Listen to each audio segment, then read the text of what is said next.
dalam khutbah Jumat kemarin memperkatakan mengenai dengan tajuk Nuzul Al-Quran. Memang kita ni semua tahu dan maklum, tidak lama lagi kita ni akan berada di sambutan satu lagi hari kebesaran Islam bagi negara kita ni, Brunei Darussalam. Nuzul Al-Quran 17 Ramadan. Hari ini kita ni berada pada 14 hari bulan. Maksudnya 14 hari kita ni berpuasa. 2 minggu sudah. Tepat ngam-ngam 2 minggu. InsyaAllah dalam 2 minggu akan datang, kita akan berada satu lagi bulan yang istimewa, itu bulan Syawal.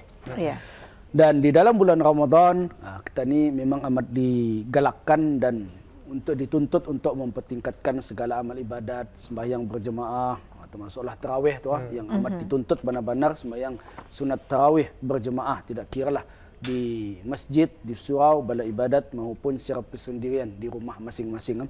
Bersedekah, berzikir dan tidak kurang juga memperbanyakkan Al-Quran. Jadi Al-Quran inilah sesuatu perkara dan ibadat yang dituntut untuk kita ni selalu mengamalkannya, membacanya. Apatah lagi kita ni berada di bulan yang penuh dengan rahmat, bulan yang diturunkan Al-Quran di dalamnya. Imam An-Nawawi rahimahullah ta'ala berkata dalam kitabnya Al-Azkar bahawa membaca Al-Quran adalah ibadah yang paling afdal. Ini kerananya Al-Quran akan menjadi syafaat bagi pembacanya di hari kiamat kelak. Seperti mana hadis baginda Rasulullah sallallahu alaihi wasallam yang maksudnya. Dari Abu Umamah Al-Bahili katanya, aku mendengar Rasulullah sallallahu alaihi wasallam bersabda, bacalah oleh kamu Al-Quran. Sesungguhnya Al-Quran itu datang pada hari kiamat menjadi syafaat kepada pembacanya. Untung tu, ini keistimewaan dan keuntungan besarlah bagi kita nilah yang sentiasa membaca dan juga mengamalkan Al-Quran di bulan Ramadan dan seterusnya pada bulan-bulan yang akan datang. Dan kalau kita ni melihat kepada ganjaran orang yang membaca Al-Quran itu sangatlah banyak dan sangatlah besar. Antaranya dijelaskan dalam hadis yang diriwayatkan oleh Imam At-Tirmizi dari Abdullah bin Mas'ud bahawa Rasulullah sallallahu alaihi wasallam bersabda yang maksudnya, barang siapa yang membaca satu huruf daripada kitab Allah yakni Al-Quran, maka baginya satu kebajikan dan satu kebajikan menyamai dengan 10. Aku tidak mengatakan alif lam mim itu satu huruf, tetapi alif satu huruf, lam satu huruf dan mim itu juga adalah satu huruf. Tidak ada alasan disebutkan dalam khutbah ininya betapa besarnya, melihat kepada betapa besarnya ganjaran orang yang membaca Al-Quran itu disediakan pahalanya yang berlipat-lipat kali ganda. Jadi rugilah bagi orang yang tidak membacanya. Dan mungkin juga ada yang beranggapan ataupun beralasan, ndak ku pandai membaca Al-Qurannya, ndak mahir. Macam gagap-gagap ataupun kita ni orang tua apa namanya tu, macam tersangkut-sangkut. Tersangkut-sangkut. Dah lancar macam botobot, motobot. Tersangkut sekejap saja tersangkut, sekejap tersangkut. Jadi boleh kita ni belajar dan sentiasa mempelajarinya. Salah satu cara untuk mempelajari ataupun menjadikan seorang itu mahir adalah dengan cara bertadarus. Apa sebab dalam bertadarus itu kan ada orang, ini konsep tadarus yang sebenarnya ada yang mahir itu akan memberikan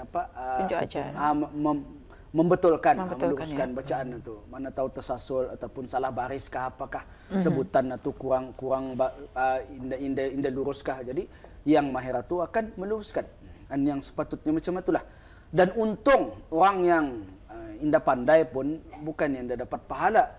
Kerana ada disebutkan dalam hadis baginda Rasulullah sallallahu alaihi wasallam daripada Aisyah radhiyallahu anha katanya, Rasulullah sallallahu alaihi wasallam bersabda, orang mukmin yang mahir membaca Al-Quran, maka kedudukannya di akhirat ditemani para malaikat yang mulia.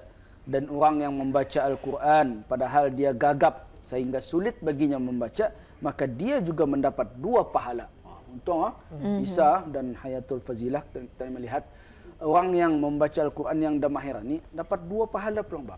Apa sebab? Kerana kesungguhannya tu untuk belajar dan juga membaca Al-Quran. Bukannya dalam arti kata, malas aku baca Qurannya, dah aku pandai. Berzikir aku saja tiap-tiap hari, dah ada mau belajar. Jadi, ini antaranya kita ni macam satu motivasi, satu galakan, semangat untuk orang yang kurang mahir ataupun dah pandai membaca Al-Quran untuk sentiasa belajar dan dalam masa yang sama kalau belum dapat juga ganjarannya 2 di sisi Allah Subhanahu wa taala.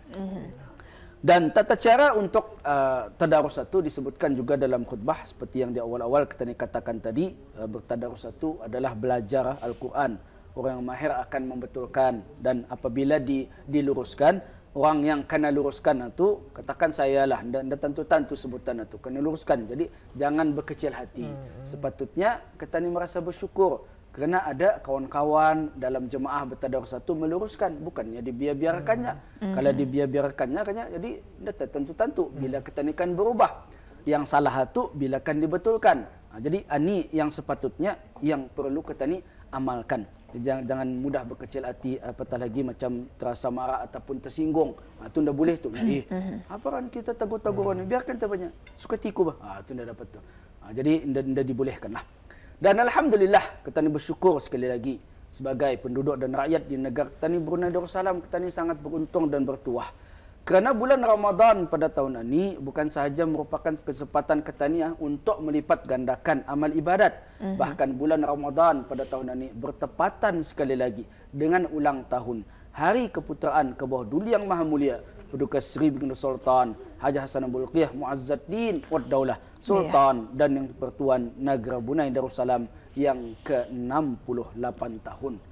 Jadi kalau kita ni melihat betapa berkembangnya negara kita ni Brunei Darussalam di sepanjang tampuk pemerintahan kepimpinan ke bawah Duli Yang Maha Mulia memerintah negara, berlakunya banyak pembangunan dan perkembangan telah pun dicapai kalau kita ni melihat lebih-lebih lagi dalam hal yang berkaitan dengan keagamaan dan hukum hakam agama Islam.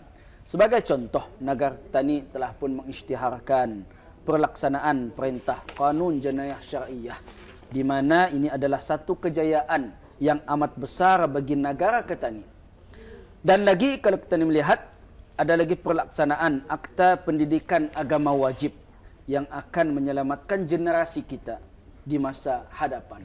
Dua perkara ni sangat penting dan beruntunglah kita ni sebagai penduduk dan rakyat negara kita ni Brunei Darussalam, di mana agama Islam itu terlalu dititik beratkan. Amat penting demi untuk apa? Kesejahteraan, keselamatan dan juga keberkatan negara kita ni Brunei Darussalam yang kita ni cintai ni. Jadi sebab itulah kita ni berada di dalam bulan Ramadan, bulan yang penuh dengan keberkatan ini, untuk kita ni memperbanyakkan doa, dan doa mudah dimustajabkan oleh Allah Subhanahu wa taala. Apatah lagi kita ni berada dalam memperingati Hari Keputeraan ke bawah Duli Yang Maha Mulia Paduka Seri Baginda Sultan dan Pertuan Negara Brunei Darussalam. Oleh sebab itu dalam khutbah berkesempatan untuk menyeru kepada umat Islam dan penduduk negara kita ni Brunei Darussalam untuk kita ni sama-sama hadir ke masjid-masjid, surau-surau dan balai-balai ibadat di seluruh negara pada 15 Julai bagi sama-sama menunaikan sembahyang fardu zuhur berjemaah. Jangan silap biasanya sembahyang maghrib berjemaah. Tapi kalau kita ni berada di bulan Ramadan, bulan puasa, sama macam tahun lepas Isa. Dan Hayatullah tadi berada kalau bulan puasa sembahyang zuhur berjemaah dan setelah itu diisi lagi, ditambah lagi dengan sembahyang sunat hajat, bermohon, berdoa kepada Allah Subhanahu wa taala untuk sentiasa negara kita ni Brunei Darussalam di bawah perlindungan dan inayat Allah Subhanahu wa taala. Dan seterusnya dengan membaca surah Yasin dan membaca tahlil, dan diakhiri dengan membaca doa kesyukuran di seluruh masjid, surau dan juga balai ibadat dengan tumpuan di Jami' Asri Hassanah Bolkiah. Nah, kedua kita dalam bulan Ramadan ni kan, untuk menyemarakkan juga sambutan nuzul Al-Quran, apa yang boleh kita lakukan untuk kita benar-benar mendalami, menjiwai Al-Quran? Alhamdulillah, sebenarnya kita beruntung apabila kita berada di dalam bulan Ramadan. Iman itu pasti meningkat dan segala amalan pun meningkat. Ditambah lagi apabila kita hayati Al-Quran adalah suluh cahaya bagi umat Islam khususnya, dan juga seluruh dunia umumnya. Apa tidaknya kan dalam Al-Quran itu, Al-Quran adalah huda, petunjuk dan juga penjelasan, keterangan di dalam Al-Quran, segala-gala ada di dalamnya. dan kita ni amat dituntutlah untuk mempelajarinya, untuk menghayatinya dan membacanya seboleh-bolehnya dengan memahami isi kandungan yang ada di dalam Al-Quran. Bukan hanya sekadar kita ni membaca macam itu saja, tapi yang lebih dituntut lagi untuk kita ni mempelajarinya. Tadabbur Al-Quran, kita ni faham. Macam contohnya dalam surah Al-Fatihah. Tiap-tiap hari kita ni baca kan, kalau kita ni faham, dalam sembahyang pun akan menimbulkan rasa kekhusyukan dan akan menimbulkan lagi rasa keinsafan. Apa tidaknya Ar-Rahman Ar-Rahim, Allah yang Maha Pengasih lagi Maha Penyayang. Iyyaka na'budu sebagai contohlah tu dalam surah Al-Fatihah. Hanya kepadamu lah ya Allah kami memohon, kami mendekatkan diri, mengabdikan diri kepada Allah Subhanahu wa taala. Wa iyyaka nasta'in, dan hanya kepadamu ya Allah untuk kami memohon pertolongan ataupun perlindungan. Jadi nampak di sana segala-galanya adalah kerana Allah Subhanahu wa taala. Kalau akan memohon perlindungan, pertolongan kepada Allah, kena kita ni sudah berikrar, kita ni sudah sentiasa membaca di dalam sembahyang kita ni dalam surah Al-Fatihah, iyyaka na'budu wa iyyaka nasta'in. Ihdinas siratal mustaqim, pimpinlah kami ke jalan yang lurus, yang betul, yaitu agama Islam lah. Dan untuk seorang itu sentiasa indah terpesong, indah lari daripada ajaran agama Islam, mau tidak mau mestilah sentiasa berpegang kepada Al-Quran dan sunnah Rasulullah sallallahu alaihi wasallam. Selain kita membaca, kita mendalami, memahami maksud tafsiran daripada Al-Quran supaya kita dapat betul-betul menghayati keindahan Al-Quran dan juga Islam secara keseluruhannya. Dan alhamdulillah juga ya, ketika ini dengan adanya nuzul Al-Quran yang akan berlangsung di negara kita pada 17 Ramadan. Jadi bertepatan dengan Hari Keputeraan ke bawah Duli Yang Maha Mulia. Jadi itulah satu kita ni tambah lagi keistimewaannya memang sudah sekali. terjatuhnya nuzul Al-Quran ditambah lagi dengan Hari Keputeraan ke bawah Duli Yang Maha Mulia. Jadi amat bertuah dan beruntunglah kita ni pada tahun ini. Tepat sekali, kerana kita mengetahui bulan Ramadan ini mempunyai keberkatannya, bulan yang mulia. Jadi mungkin yang ingin disampaikan? Ada rumusan yang boleh disampaikan mungkin dalam masa yang ringkasnya? Ya, alhamdulillah sebagai kesimpulan, Al-Quran memang ia adalah penyuluh cahaya untuk umat manusia. Dari itu jangan sekali-kali kita ni berenggang ataupun jauh daripada Al-Quran. Biarlah kita ni jadikan Al-Quran itu sebagai bacaan harian, walaupun sedikit, tidak ada masalah, tidak apa-apa. Bagi yang dah lancar seperti yang disebutkan tadi, walaupun 2-3 ayat sehari, tidak ada masalah. Tidak sampai 1 muka surat kah, tidak sampai 2 muka surat kah, tapi berterusan. Biarlah Al-Quran itu sebagai penyeri amalan kita ni pada tiap-tiap hari. Jadi jadikan sebagai amalan rutin. Sebelum ke mana-mana, sebelum bekerja, sebelum apa-apa, baca Al-Quran. Ambil keberkatan, ambil cahaya Al-Quran. InsyaAllah mudah-mudahan Al-Quran dapat menjadikan sebagai benteng dan juga penyuluh serta cahaya daripada Al-Quran itu sendiri dengan berkat Al-Quran kalamullah yang suci. Ya, alhamdulillah.